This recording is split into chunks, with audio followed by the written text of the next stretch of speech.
Hi. Good afternoon, everybody. I'm really sorry I didn't join you this morning. I was planning on being here with you this morning. I've been a little bit under the weather, so I took care of my own personal needs, but I heard that it's been a great day so far, and I'm really excited to be here with you for this last part of your day. Before I get started, I want to acknowledge, and I don't know if this occurred earlier today, that we're on Ohlone and land, and also in a region of the Miwok people as well. And so it's important for us to recognize that we're on indigenous land that wasn't ceded. Also, I want to thank all the workers whose labor allows us to do what we're doing here today, the people who grow the food, the people who ensure we have clean water, the people that ensure that we have electricity right now, the people who do the surveys. Thank you so much, because what we are able to do as educators is entirely dependent on so many other people's whose labor goes invisibilized in a capitalist system, right? It's referred to as conspicuous consumption. So it's important for us to be in gratitude for all those contributions, and thank you, Dr. Padilla, as well, for creating the space, as well as everybody else who was involved in this. Props to Professor Lucy. Yes, thank you. Thank you. And you should congratulate yourself, because this is a very impressive turnout. On a lot of campuses I go to, you don't see this many faculty engaging inclusive pedagogy. So on a lot of campuses, you don't see faculty interested in teaching, let alone thinking about inclusive teaching. So I really appreciate the fact that you're here today. One kind of underlying aspect of my philosophy in education is that access without support is not opportunity. A lot of times we talk about access to higher education, access to education, but we don't think about as much the level of support that is required to translate that access into real opportunity for our students.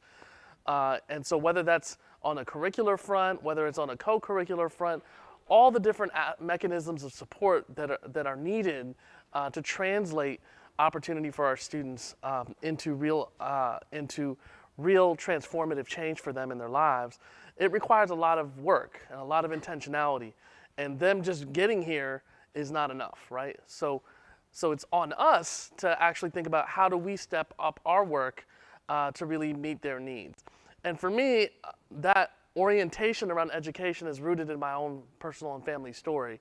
So my family is originally from India. They're from a minority group in India, an Indian Muslim. And I don't know how many of you have people in your family that said that they walked like 5 miles to school, or like my father literally did do that. He actually defied his family by going to school, because where in the villages he comes from, going to school is in opposition to doing the work in the fields, right? And so that opportunity to get an education ended up translating into a rare scholarship for him that was geared towards Indian Muslims. He was the only Muslim in his higher educational setting that he ended up going to in the bigger city near in Hyderabad, India. And so our family story is directly tied to this access reality, but that access wouldn't have translated into the generations of opportunity that had been created in our family had he not been able to persist, right, through that educational opportunity. That's how our family got to the United States. And I was born and raised in a town called Springfield, Ohio, which is a prototypically post-industrial community in which many of the blue-collar jobs went away over time. There was a factory that built semi-trucks and agricultural equipment. And so I went to a public high school. I started with 550 students. I graduated with 270. So it was a very high dropout rate. Of the 270, only 27% of them went to four-year college. And so there was a real challenge in access to, and persistence in the community that I came from. And, and so as I went to college, I saw my life change and their lives not change. And so I really had to reflect on the implications of not just my own family story, but my own personal story and my friends, and realizing the opportunity that I was getting in pursuing further education that wasn't necessarily the case for themselves, right? Frantz Fanon said, "The oppressed will always believe the worst about themselves." So for me, coming from a colonized country, our family, and coming to a country in which the dominant culture was not like us, when I was in high school, I used to think that we were very backwards. I used to think that, we're late to everything, we're not very organized, And so a lot of times young people will develop these narratives, right, about how we don't measure up. And they might point to examples in their own community and so forth and say, why are we not more like the dominant culture? So there can be an internalization that occurs, right? So for me, as I went to college, I started to have some discoveries, and I started to realize that maybe some of these narratives that I was telling myself maybe weren't as true as I thought they were. So I remember I took a Fine Arts of India class, and it was taught by a white person. And I was like, how does this guy know so much more about my culture than I do? And I thought that was really, because I thought it was going to be an easy grade, actually. I thought, it met a lot of requirements, for graduation. And so I was like, yeah, I'm going to get a good grade on this class. And then I found out I didn't know much at all. But also, I was also experiencing a shift from where in a high school it was more like weird to be of a different background, whereas all of a sudden when I went to college it was cool, it was exotic, it was interesting, right? And this is something our students experience as well, as being exotified, right? And essentialized, right, for being of their particular background. For me, coming from a community in which there's very high expectations around pursuing certain fields, you may know, very familiar with this from some communities, medicine, engineering, and so forth, that these are the only fields you can go into that are viewed as valid.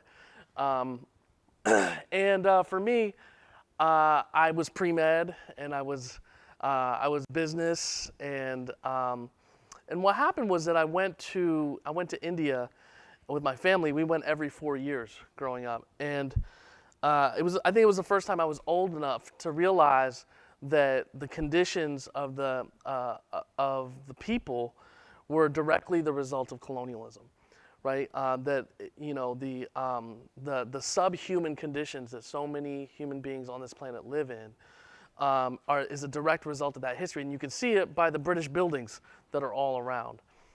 And so I really questioned whether I could go into business, because I was like, I don't want to perpetuate that. And so then I started to study anthropology, started studying Black studies. I went to study in South Africa, and I was there during a process known as the Truth and Reconciliation Commission, which was a process of trying to address all the atrocities that occurred under racial segregation. I was on campuses that had only recently been racially integrated. So you had to be white to go to these campuses, and now these folks were just thrown together.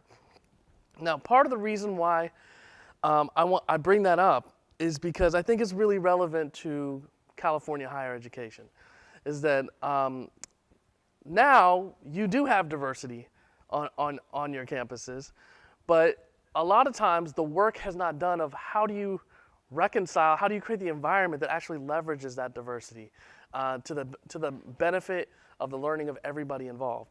And so when I was in South Africa on the campus, the white people were over here, the Black people were over here, the Indians were a huge population there too, Indians were over here, and they just stuck together, and they literally just stared at each other from across the quads, right? Because they had grown up their whole lives in segregation, right?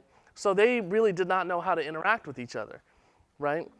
And maybe it's not to that extreme on our campuses, but I think you probably notice similar patterns, right? And it's not to say that it's not a good thing to be with people of your own background or to people with people that you identify with. But if you go your entire educational experience only being around people like yourself, have you really gotten a full education, right? And so part of what I think is important in our classroom is to be creating those opportunities for them to learn more about one another and to draw from their experiences and their backgrounds and their cultures and identities as a resource for learning in the classroom.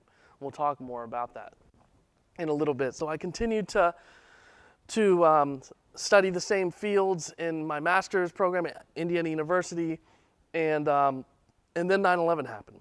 And for my community, that was a very radical shift in the way we navigated the U.S. context, right? Because we weren't white, but for the most part, most Muslims are not white. But all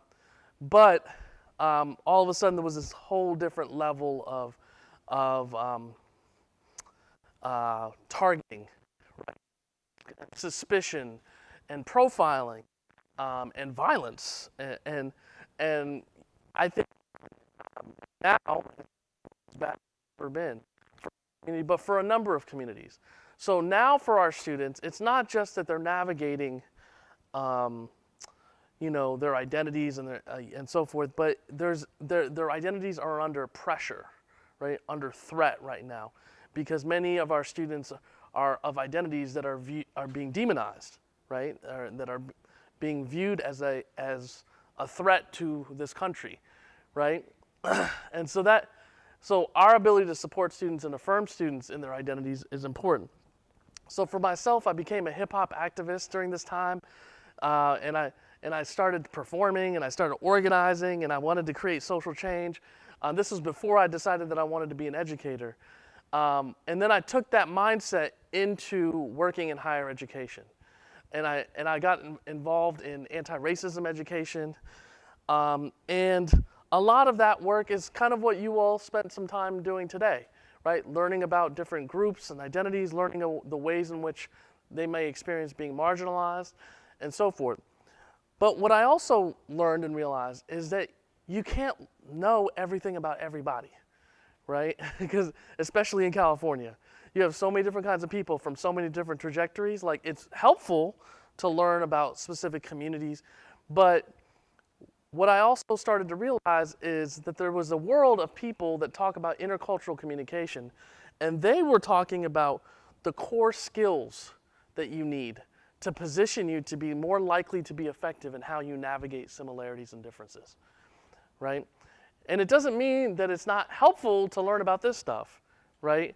But as we encounter difference of all different kinds of backgrounds and experiences, what are those core skills that you need, right?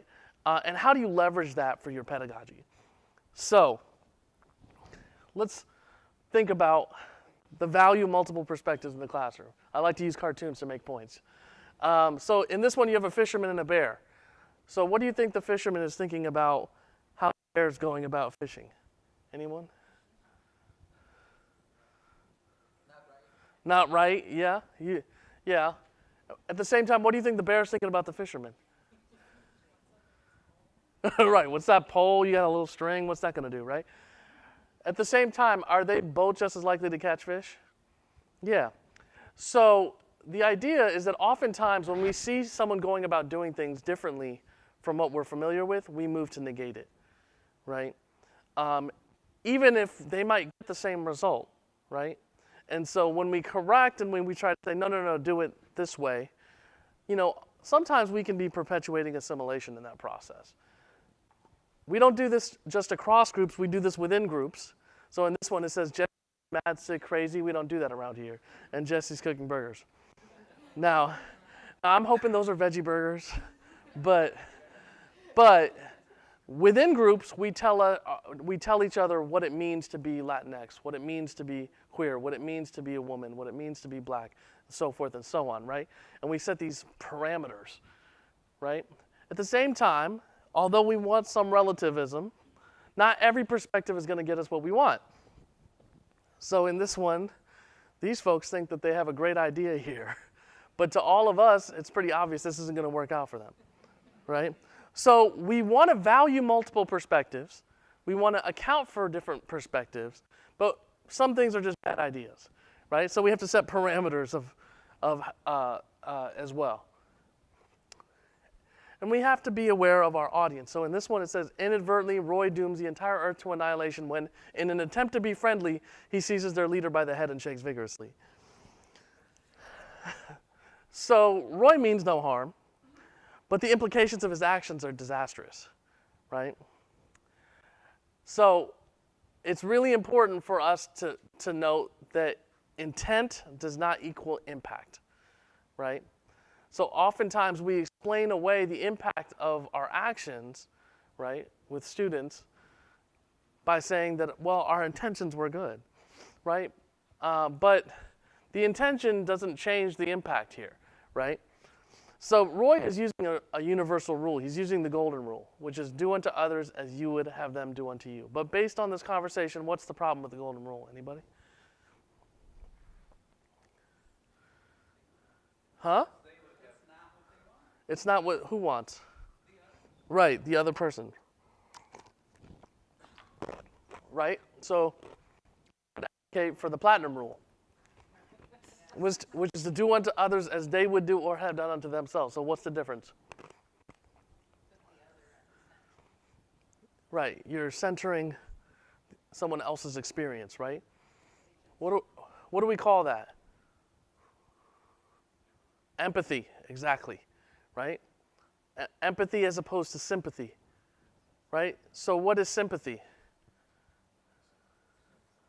Feeling sorry for somebody, right? Which can be kind of disempowering, right? Some people, oftentimes people don't want to be felt sorry for, right? Empathy, the language I use for empathy is validating someone else's experience as true for them. You don't have to agree with it, right? But it's validating that experience for true for that person. So I'll give you an example. For me, overwhelmingly in my career, I've overwhelmingly been working with women identified individuals like supervisees, supervisors, peers. It's just the nature of the field I'm in. Early in my career, I remember there was a colleague that came to me and said, there's this guy that makes me feel uncomfortable every time he's around. And my response was, I'm sure he doesn't mean anything by it, right? Doesn't make me a bad person, but it means that I'm not being empathetic, right? Because what's the likelihood that that person's going to want to come back to me the next time, right? Not very likely, right? And so these can create barriers in our encounters and our relationships, right? And so centering our encounters in empathy is a major breakthrough moment in a process of what we refer to as intercultural development and sensitivity. Now, here's the reason why, I'm not going to go into all the details, but one of the reasons why I think this is so important is that, a lot of times when we talk about addressing equity and social justice, right, we talk about it like you either get it or don't get it. Have y'all heard that? Or now it's woke or not woke, right? Right? So if I don't get it, how do I go from not getting it to getting it, right? It's the one part of education we don't treat like education, right? Because what do we know? Educators, learning is developmental and scaffolded, right? And this is the one area of education we don't treat that way. And so what I value, and I can critique this till the cows come home too, about linear models and things like that, and there's not really a real endpoint and so forth. But the idea is that we developmentally become capable in increasingly navigating the complexity of similarities and differences. We developmentally become increasingly capable of navigating the complexity of similarities and differences. So how many of you have heard the term cultural competence? Right, most of you? So I would argue that we're all culturally competent. If you weren't culturally competent, you wouldn't stop at stop signs, right? Everybody's aware of their own cultural reality, right? The question is, how do you navigate yours in relationship to everybody else's, right?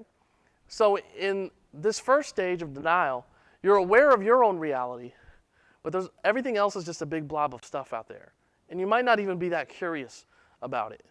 So an example of denial would be don't ask, don't tell. I don't even want to know. Don't tell me.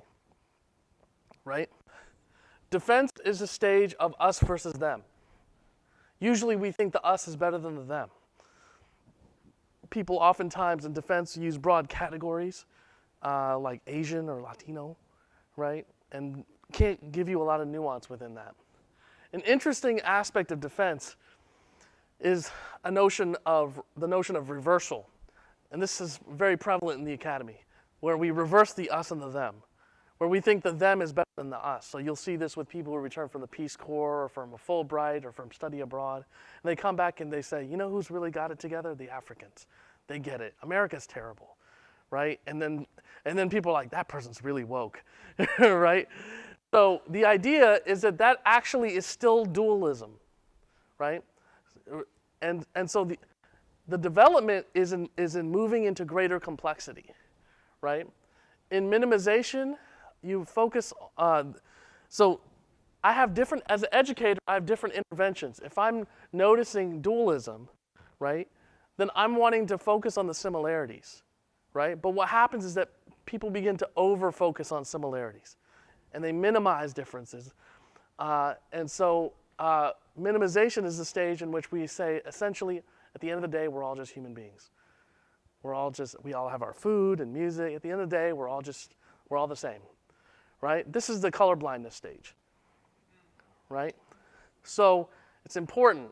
Colorblindness is a developmental stage, right? We all know that it's ridiculous. Everybody sees color, right? But it's a developmental stage, right?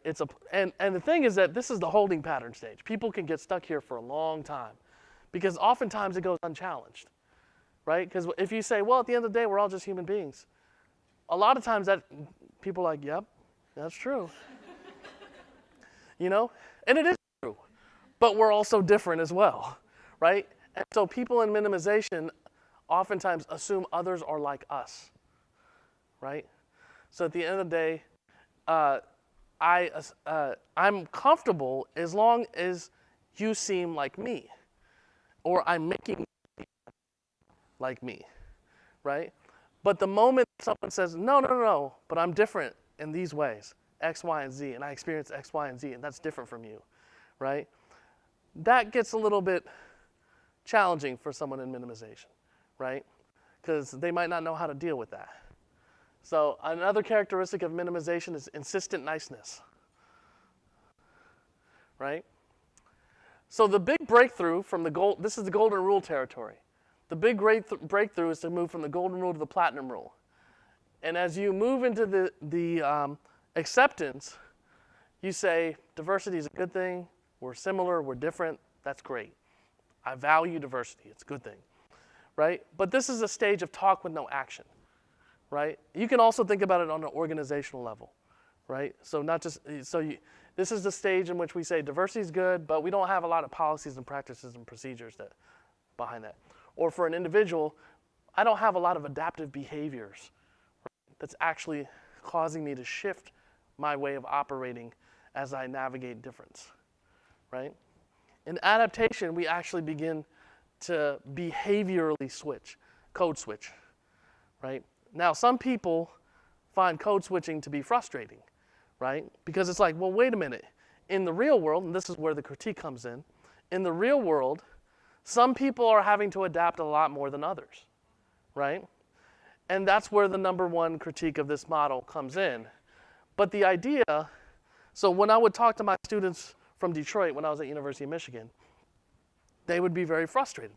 We're always having to do the adapting, right? However, those skills are indispensable skills for 21st century leadership, right? The ability to communicate differently and to be more effective in as many contexts as possible is absolutely necessary for 21st century leadership. The question is everybody doing it or are only some people doing it, right? Because I would argue, yeah, did you? Can you explain a little bit what you mean by code switch? Because I know that recently, Alexandra Ocasio-Cortez, for example, speech to the American audience, she was accused of not blackface, but like some weird word. Right. So you know what that is? People who are in these places, they view people who are doing this as inauthentic, right? So people who are operating in the binary, in the us versus them, which I would argue those who are critiquing AOC likely, I mean, I'm armchair assessing somebody, but she's probably coming from the Bronx, being Puerto Rican, and so forth, probably more operating here, right? She's probably been adapting to lots of different folks her whole life, including different languages, right? So the thing is that we have to move from thinking about this as a frustration to an asset, right? But the only way we can do that is if we recognize that everybody has to do it, and not just some people, right? And then that's how we actually begin to create a space that's more in between, right? That's not simply a model of assimilation that everybody's just adapting to the dominant culture, right? So in order to do that, we have to value what people bring, right? And we have to empower that. We have to lift that up in our classroom. Integration is simply just a synthesis of of that and a deepening. So when you're, okay, let me put it this way. I would argue all of us to do this to a degree, okay? So most of us, we communicate at work differently than we do at home, right? A lot of us would get fired if we talked at work, the way we talk at home, right? So all of us shift, and actually I learned yesterday that there's a part of the brain that's moderating this, and the word is contextual evaluation. There's a part of our brain that allows us to contextually evaluate circumstances and situations, right? In terms of identity and experience, the general tendency is that those that have been historically privileged are not having to do as much of it, right? So how do we create an environment where more folks are doing that? But we have to do it because there's so many different situations where it just makes a lot of sense to adapt our communication. Doesn't mean we're changing who we are. It means we're adapting our communication to be effective in that context. And this one, it says, will I still have the ham and eggs? And he's sitting in a room full of pigs and chickens. So, again, one of the big things, with the AOC example, or even President Obama was a great example of that. When he spoke in Selma, Alabama, he communicated different than when he would do a State of the Union address, right? And people didn't say he was changing who he was, right? But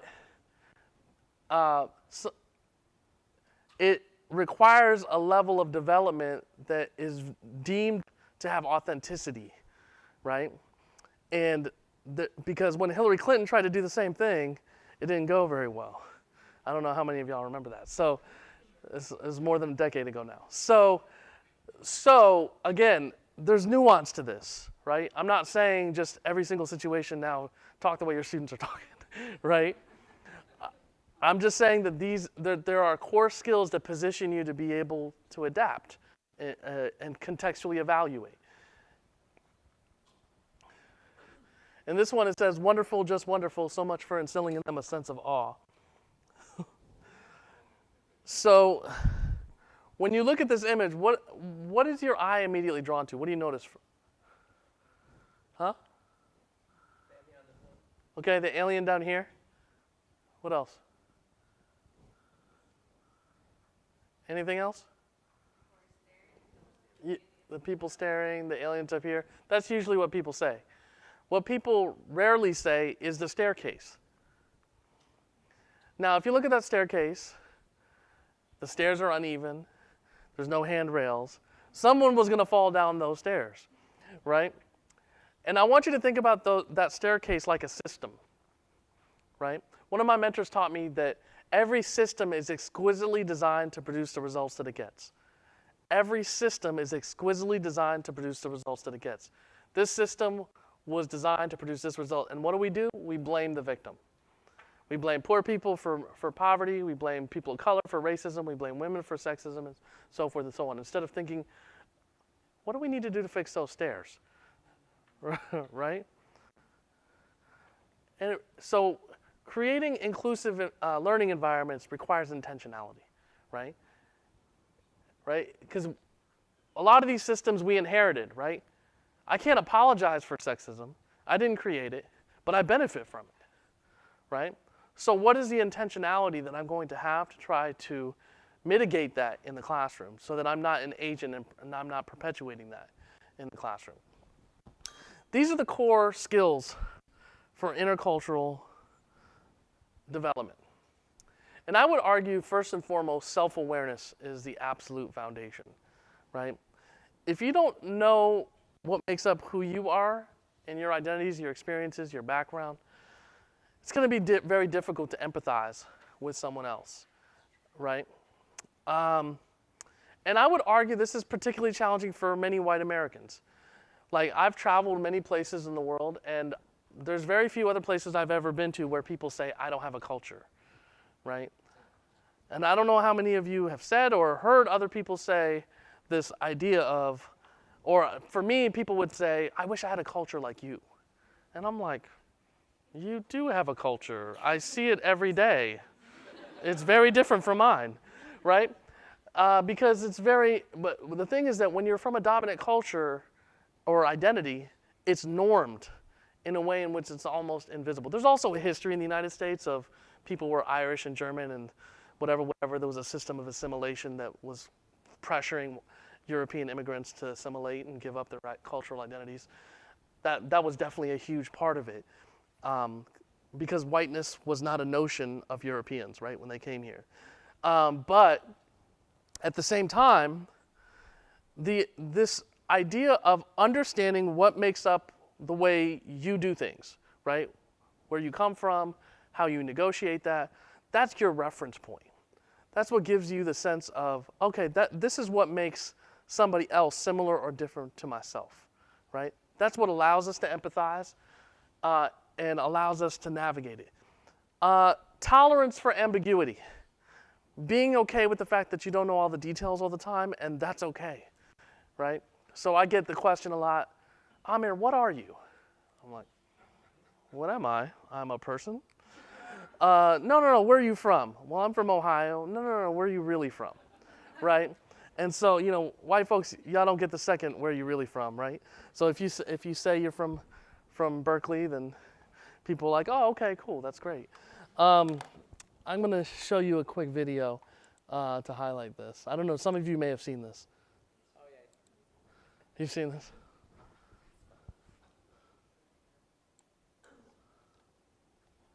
Oh, is the audio not on? Oh. It's on mute, but I don't know if the Yeah, other go ahead, video unmute is it. going.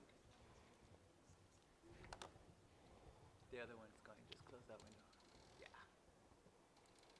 Can I restart it? You need to turn the volume up.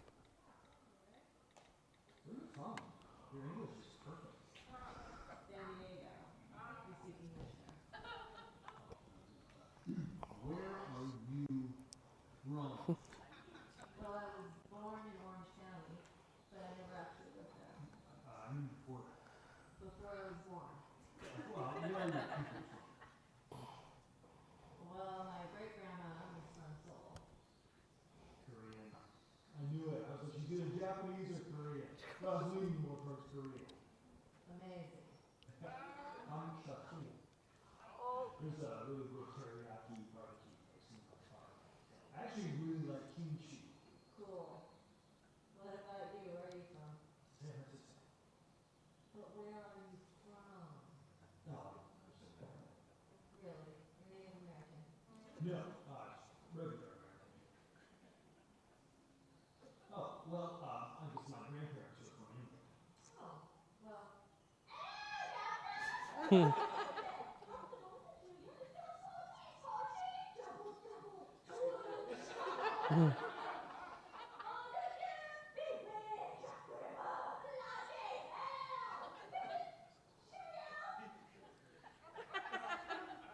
think your people's fish and chips are amazing. Weird. That's the Ukraine thing. Okay, so some comic relief, but also it's kind of right on as well. So many of us, we experience this repeatedly over and over again. And again, does he have bad intentions? No, right? Is he a bad person? No. But to be quite honest, like when you get asked the same questions over and over again about how you look, especially from people that you don't know, you kind of start to just be like, okay, I already know what this is. Like I've experienced it so many other times before. So even though he's just using his reference point, right? It's not like he's has bad intentions, but for the person who's receiving that, it's like, okay, like let's move on with this, right? So, for me, it's tandoori chicken. People are like, oh, I love tandoori chicken and naan bread, and I'm like, great, I like hamburgers, but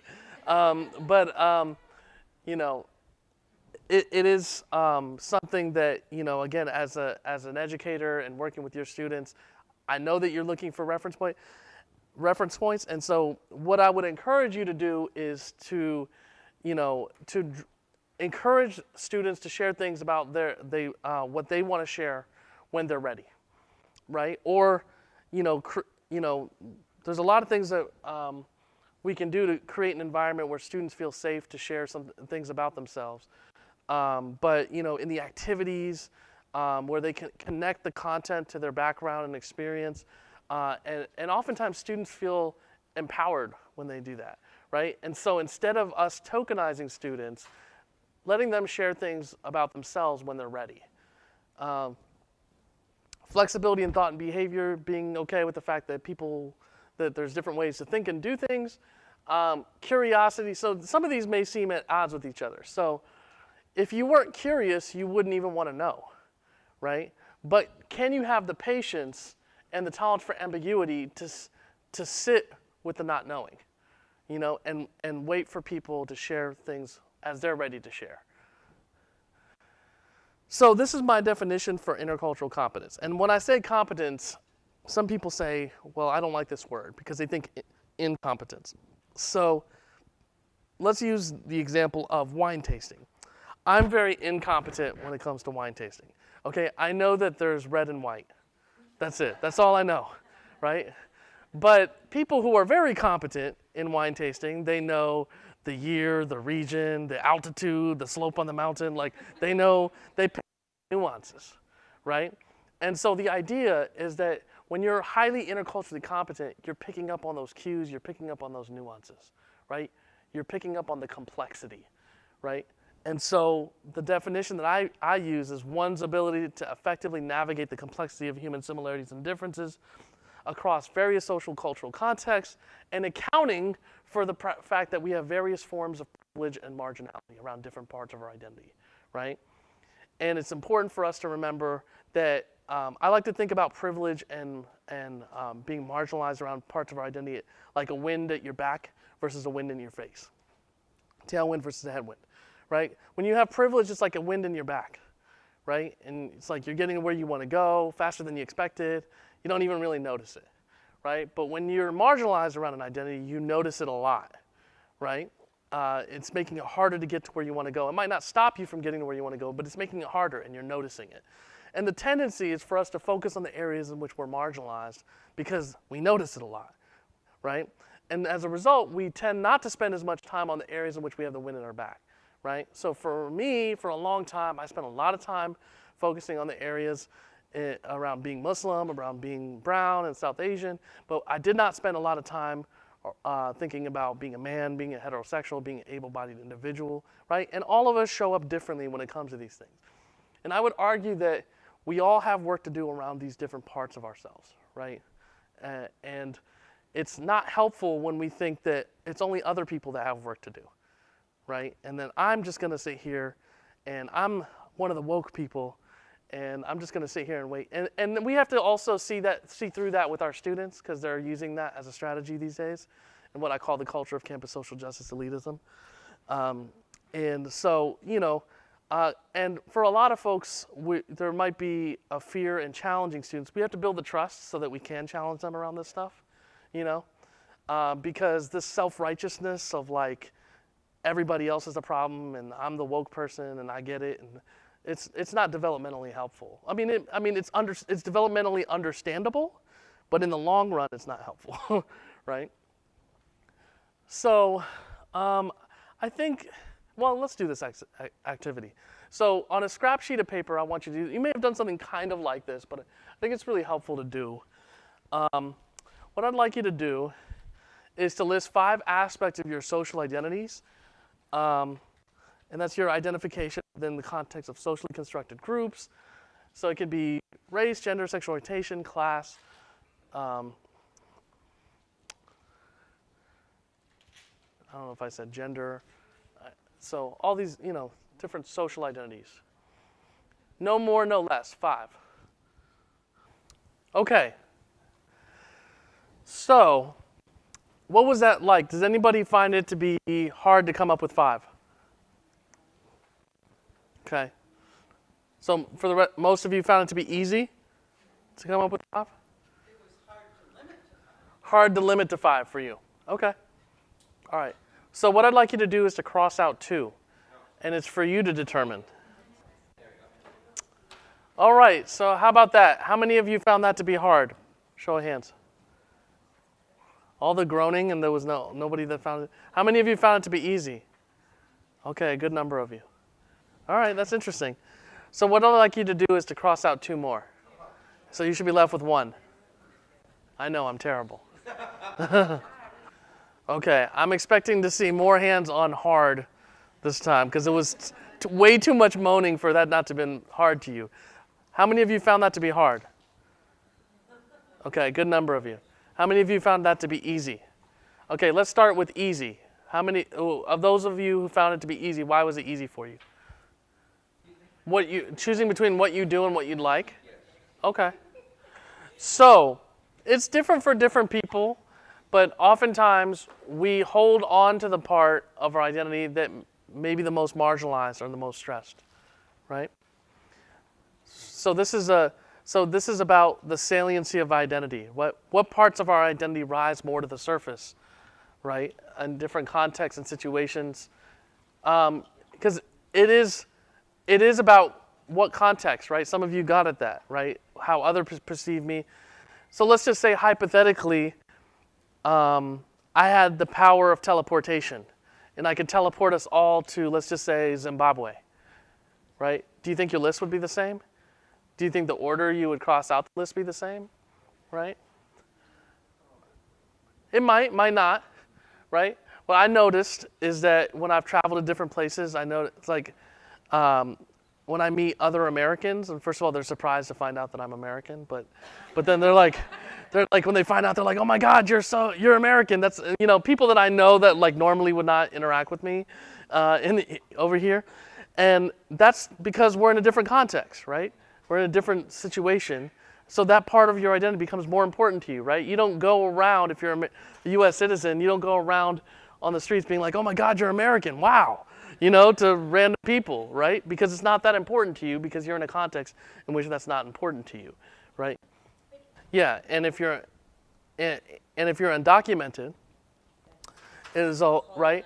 So, the likelihood of a U.S. citizen in the United States having that left as your last one oftentimes is less likely than someone who's undocumented or someone who's from another place and that's here. So the main point is that our identity is complex. We're negotiating it all the time in different situations, right? And for our students, they're negotiating it when they come into campus, when they come into our classroom, they're negotiating their identity in relationship to what's happening. And your identity matters as well because they're all negotiating their identity in relationship to you, right? So all of that is factors for what's going on in the classroom, right? And there's these different changing parts of ourselves. There's our biology from the time we're young to the time we're old, our cultures from 1950s Indian culture is not the same as today, and our experiences. From the time, each experience piles on top of each experience, on top of each experience, and all of that is subject to our social and cultural context. And somewhere in the midst of that is our negotiation of our identity, right? These ever-changing parts of ourselves. And here's the thing, we're not just doing it, everybody else is doing it. So this is an inexact science, right? we're going to make mistakes. It's going to happen, right? Because we're all a bunch of moving targets, right? So, but can we develop those core skills that I was talking about to position us to be more likely to be effective as we engage the identities of our students in the classroom? Some of you may have seen this image before. The idea that 9/10 of culture is that culture is kind of like an iceberg, that 9/10 of it is primarily out of our awareness. And the tendency is to focus on this stuff up here, right? Whereas the majority of what comprises culture and identity is this stuff down here. Body language, eye behavior, conception of past and future, ordering of time, nature of friendship, right? These are all things that vary across cultures. And they're not as obvious, right? They're not as on the surface, right?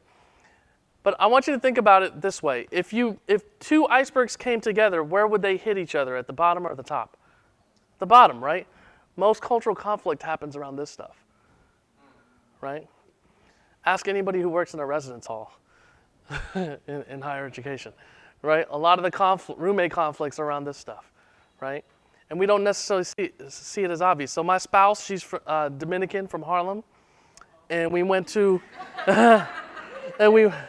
we went to India to visit my family, and I realized, I was like, I should probably tell her about how generally people stare in public at other people, right? And so I told her, and she was like, okay, I don't know why you're telling me that, but okay, whatever. So we get there, and she was like, I'm so glad you told me about the staring thing. And I'm like, why? And she's like, well, because where I'm from, if someone's staring at me, it's like, you got a problem? Like, what's the issue, right? It's something of conflict, right? But she said,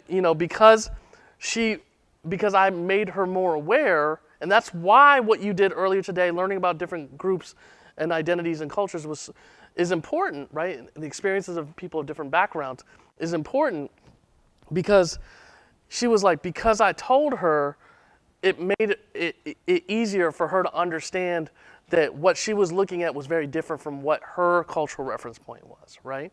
And then she was able to negotiate it, right? I mentioned intent does not equal impact. I'm going to try to get to some of the pedagogy stuff because I'm running out of time. But I just, one thing that I wanted to say was that you can assume good intent, right? Most people's intentions are good, right? The question is, what is the impact? And a good rule of thumb with our students is to validate, appreciate, and investigate. So validate their experience, right? Appreciate who they are, what they bring as a resource for learning in the classroom. And if there's an issue for them, build the kind of trust to where you can ask them, so what's, is there something going on that I can support you around, right? I mentioned this about our target and agent identities, right? Our privilege and marginality. And to remember that we have privilege and marginality at the same time, right? And the tendency is to focus on the areas in which we're targets, right? And so I would argue that we tend to spend a lot of energy working around this area and a lot less energy working around the areas in which we have access to social power. And I think that that's a huge barrier for social change. I would argue, like historically, people of color fought about racism, women fought about sexism, and so forth. And I would argue it's like a wheel. If you dismantled one of these spokes, the wheel will continue to turn, right? But what happens when everybody's doing work around the areas in which they have access to social power, right? Like, if it was up to women, sexism would already be over. Not whether women want sexism to be over. The issue is whether men are going to access their social and leverage their social power to dismantle sexism, right? And so I would argue the way we dismantle this wheel is if everybody is doing the work around the areas in which we have privilege, right? Not to say that we don't do work around the areas in which we're marginalized too, but we have to do a lot more learning and development, right? Because sexism is framed as a women's issue, when in reality it's a men's issue, right?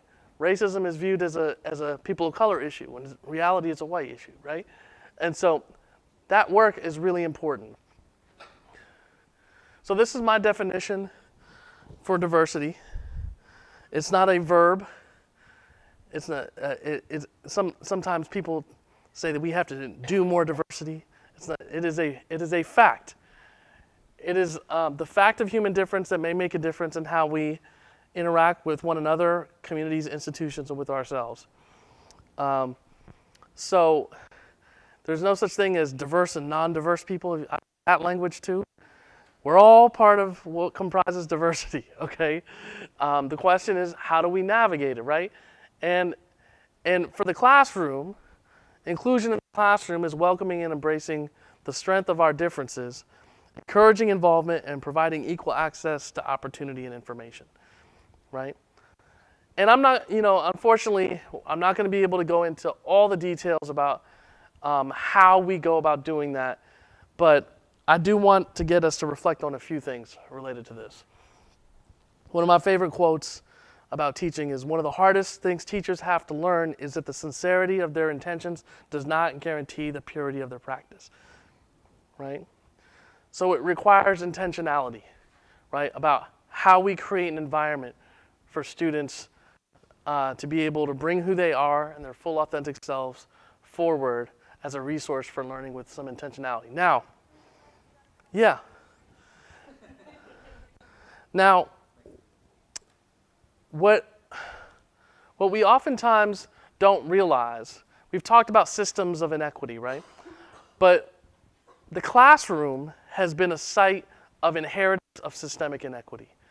And just like we inherit other systems of inequity, the classroom has been a place in which we have internalized and replicated a historic way of engaging in the classroom that really privileges a dominant Eurocentric patriarchal way of engaging knowledge, especially in the classroom setting. So Lauda Rendon said that the typical higher education classroom privileges intellectual and rational knowing, right? And this is a cultural assumption, right? This is a very Eurocentric cultural assumption that many people's cultures and groups have many ways of knowing, not just the intellectual, right? But in the academy, we really emphasize the intellectual way of knowing, critical thinking, and so forth. In addition, this idea of that we can have pure separation of ideas, right? That's why we have disciplines, right? As opposed to thinking of things in a more interconnected way, right? Pierre Bourdieu's notion of distinction, that there's these hard distinctions between concepts, right? We also have created an environment of competition in which students, their success is somehow tied to what's going on with other students in their classroom, right? One example of that would be a curve. A curve inherently creates competition in a classroom, right? The notion of perfection, the idea that you can get 100% on something and that anything else is less than perfect, right? That is a cultural assumption about knowledge acquisition, right? An assumption of monoculturalism, right? That culture is not actually a factor in what's going on in the classroom. And an avoidance of self-examination and self-reflect. I always find it to be interesting that for researchers, you're asked to be self-reflexive about how you're positioned in relationship to your research, but when it comes to teaching, we don't ask for self-reflexivity, which is really interesting to me. So there is no such thing as cultural universality when it comes to pedagogy. No learning situation is culturally neutral, right? And the default is of the dominant culture to be driving what's going on in the classroom, right? These agreements, right? reasoned argumentation, impersonal objectivity, this sports-like competition of testing and grading. And when we accept norms as universal, we're likely to see deficit rather than difference, right? Because when we say that this way of operating is the only way that is acceptable, anything less than is deficit, right? That's when we start to frame students as, oh, they can't learn, or they're, at-risk youth, right? Right? Learning disabilities, right? Because most of us culturally did not come from traditions in which people sat in rows in a square box of a classroom, right? And how we engage one another was not necessarily in the way in which we do here. So some people are very comfortable culturally with this, but others are having to do an intense amount of adaptation, right, to try to make this work, right? And when they can't measure up to these dominant culture standards, they're viewed as having deficits. Yeah. Yeah. And right, and I just want, I mean, that's part of why we talked about systems earlier, but like, yeah, what you do in the classroom, quite honestly, if you interrupt these processes, you're at odds with systemically the way the higher education functions, right? And so, so I'm basically asking you to, because even if you go systemically, even just as simple as what training is for faculty, right? Content experts, like you said, it's about developing knowledge in this way, right? And it's not necessarily about teaching. It's not necessarily about interconnectedness. It's not necessarily about any of those things. And that's what I'll get to when we talk about what Rendon suggested as should be the new agreements for how we engage in the classroom. So we need to move to a transcultural pedagogy, which is really what I think that you're saying. I mean, in the absence of the entire system changing, because that's not going to happen tomorrow. To respect diversity, to engage motivation of all learners, create safe, inclusive, respectful learning environments, derive teaching practices from principles that cross disciplines and cultures, and promote justice and equity in society. So, again, who our students are, what they bring, they're a resource for the learning that can happen in the classroom, right? But we have to set up an environment that is drawing from their experiences, right? And that helps them understand that that is valuable. And it's also important to understand that when we center students in learning, they often push back because the system has taught them that there's no value in actually lifting up who they are as something significant for what's happening in the classroom, right? For many of them, maybe it was in a narrative in their family or whatever, it was just follow the program, do what you're asked to do, right? And that's how you will advance, right? So what I'm saying is that I'm asking you to interrupt something that even the students will push back on, right? And the most marginalized students are the most likely to push back, right? Because how they got here was to follow the program, right? And they've never, for many of them, they've never been told that who they are and what they bring is valuable, right? So my first year English class in college, my whole life I was told that I was bad at English and I was good at math and science. And that was true on the SAT. And then I got to college and I was required to take an English class. And fortunately, I had a teacher who, it was a world literature kind of focus, translated into English. And he was blown away by my writing. And I had never been told by anybody that my writing was good, right? And it wasn't just that my writing was good, but it was that he valued the perspective I was bringing and the insight I was bringing. And I didn't think that that was.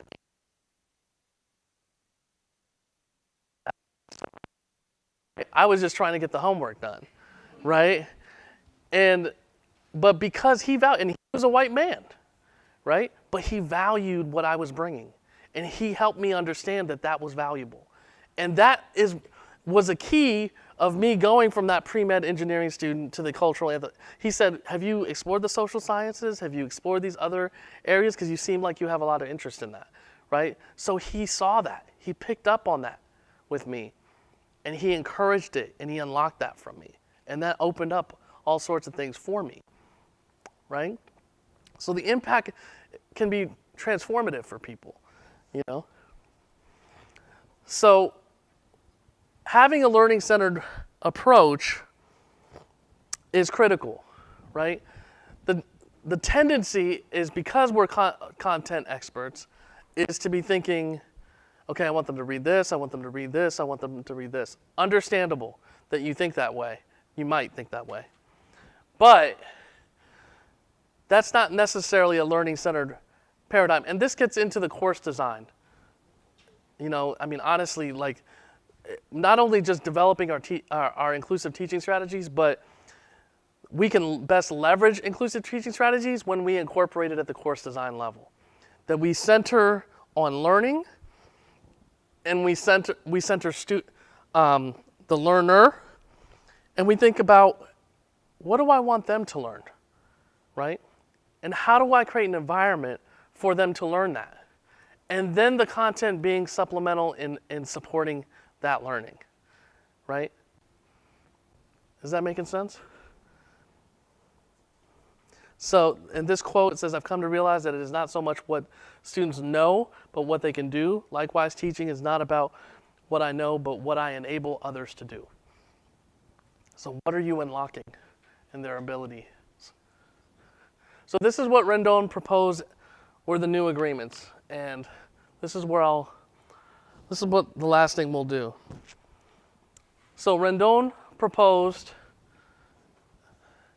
to work in diverse ways of knowing, not just the intellectual and rational, to embrace connectedness, collaboration, and transdisciplinarity, right?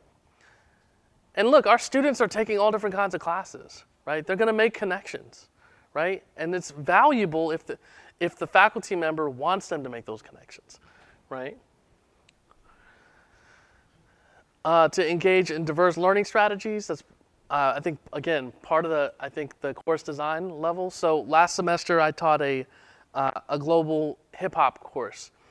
And so I had all the students, as part of their media assignment, bring in, after we covered certain kinds of principles around hip hop as a tool for liberation and resistance, right? I asked them to bring examples from different parts of the world and encourage them to find examples that they connected with, right? So I kept it broad in that way. But many of them brought examples that were culturally connected to their experience, right? Whether it was their own personal experience or someone that they knew or whatever, right? And the thing is that for me, it was enriching because I ended up getting exposed to things I didn't expect to, right? Because they brought things forward that I wasn't familiar with, right? And so the other thing that happens for a faculty member is that the course becomes less rote, right? Because how many times have you heard someone say, I got to teach this class again, right? So it's never the same course because you have different people in the course. And when you have a learner-centered paradigm, it's going to be different, very different every single time because they're bringing something very different and you're drawing from that, all right? And it's going to enrich you in a way that it wouldn't if the class is just one big download, right? This is something the Academy is almost unheard of. To be open about being grounded in knowing and not knowing. There's almost no incentives in the Academy to not knowing something. I can't think of one. But culturally, engaging, for many groups, identities, experiences, not knowing, engaging in not knowing is important. Humility, right? Different kinds of values and principles, right? Multiculturalism and respect for diverse cultures. Imagine this, to balance our personal and professional lives with work, rest, and replenishment. Yeah, that's usually what happens when I say that one, right? Look, when we are stressed, and again, I know that this is tied to systems that are bigger than us, but when we are stressed, we are more likely to perpetuate microaggressions. We're more likely to take out any stress on students, right? Right? So, I'm not saying that you can figure this all out by yourself, right? I know that there's a lot of challenges here, but maybe that's a conversation. I don't even know what your faculty governance is, but maybe that's a conversation that needs to happen about why you all need the opportunity to be able to do some of this and to take time for the self-reflexivity. It's a very different way of operating, right? So normally I would want you all to spend some time with each other, but I'm over time. So, I will make this available to you. Everybody registered right through the Eventbrite. So I'll make these slides available to you. But of all the things I want you to spend some time with, and I can even send you the chapter in the book that Laura Rendon published that this comes from, to really spend some time thinking about shifting from here to here, right? Can I ask for a favor? Yeah. Can we finish the reading? Sure, yeah. Yeah, speaking of taking some time for self-reflexivity, Myra and I, sure. We would like to wrap up with maybe just taking a moment to breathe. Do you want to do it this time? Or do you want me to? Okay. All right. So if you feel comfortable, you can close your eyes. Have your feet flat on the ground beneath you. And take some breaths and notice your breath. Thank you, everybody.